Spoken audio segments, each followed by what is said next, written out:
인류의 역사를 7,000년이라고 얘기해요. 7. 7이라는 수를 공부해 보시면 많은 게 나와 있는데 아담으로부터 아브라함까지 2,000년이에요.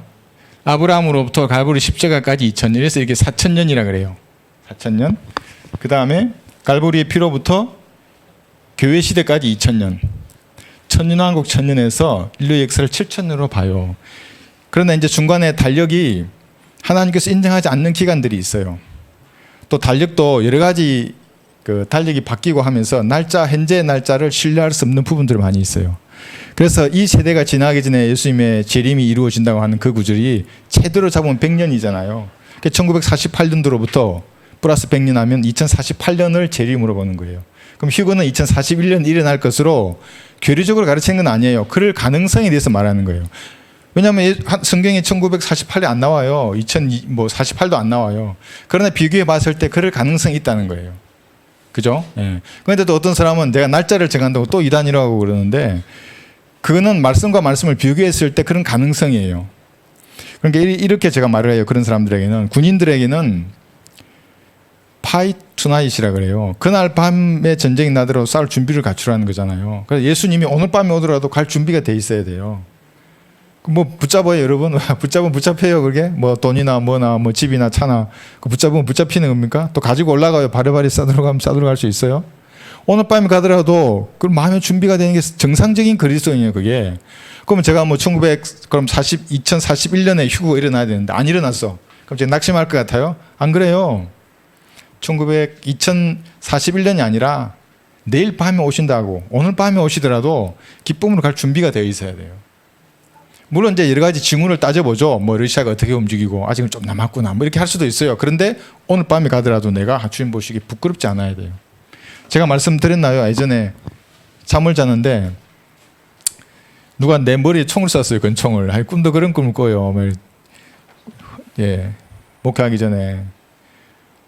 그러면 그 배운 대로 꿈이 되나 봐. 가면 이제 서서히 의식이 흐르잖아요. 내가 너무 아까웠던 게 뭐냐면 내가 불려놓은 사역들이 그때도 막 전도지 사역하고 그랬잖아요. 북한 막 풍선 보내고 전도지 보내고. 이거 누가 이걸 하지 이어서?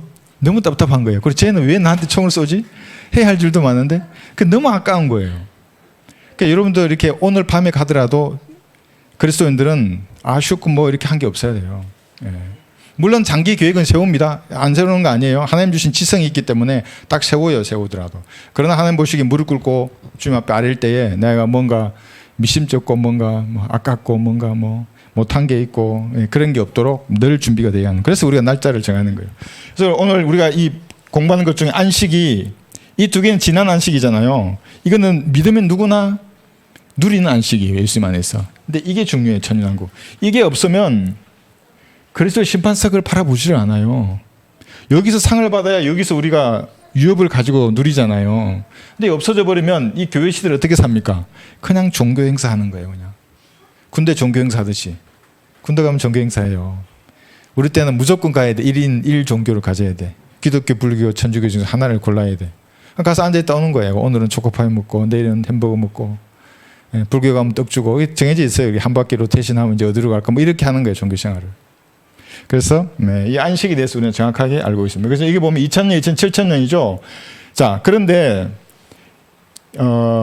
여기도 이제 공부할 게 많지만 에덴, 아담, 노아의 언약이라는 게 있어요. 세 가지 언약이 있어요.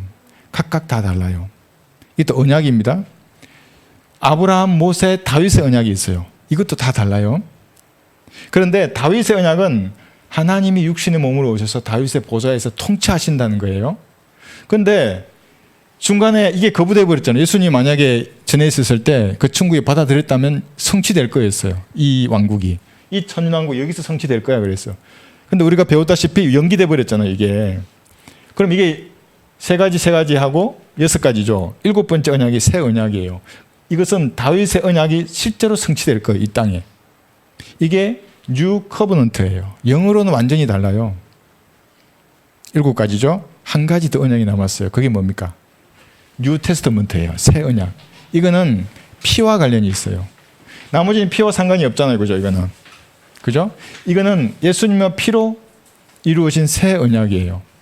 그래서 우리 지난 시간 배웠듯이 유언을 하셨잖아요. 예수님께서. 내가 피 흘려 죽고 내가 부활할 것이다. 이 새 언약이다 이것이. 그래서 이 새 언약은 교회 시대에 예수님의 피로 구원받는 성도들과 맺은 언약이에요. 이 새 언약이고, 그럼 8가지잖아요. 이 8가지 언약이 세대주를 공부하는 아주 기초적인 것들입니다. 그러니까 뉴 커비넌트란 말은 사실은 이것도 포함이 돼요. 이 안에 포함이 되지만 분리해서 설명할 때에는 뉴 테스트멘트와 이거는 완전히 분리되는 거죠. 이거는 유대인과 이 땅에서 1000년 동안 맺은 그 언약이에요. 다윗의 언약이 실현될 거예요. 이 땅 위에 언젠가 될 거예요. 이것이 우리는 예수님의 피로 맺은 이 언약으로 구원받는 사람들이에요. 새 언약으로. 그래서 뭐냐면 우리를 독특한 백성이라고 그러고 왕같은 제사장이라고 하는 이유가 여기에 있는 거예요. 다 달라요. 여기는 아무도 그러지 않았어요. 아무로 피로 맺은 언약 아래 있는 사람들이 아니에요. 그래서 우리의 몸만 예수님과 같은 몸으로 변화되는 게 그런 이유예요. 하나님의 피로 맺은 유일한 언약으로 구원받는 사람들. 나머지는 다르죠, 다. 네. 그래서 이렇게 안식에 대해서 또 언약에 대해서 이렇게 구분해서 우리가 알고 있으면 좋겠습니다.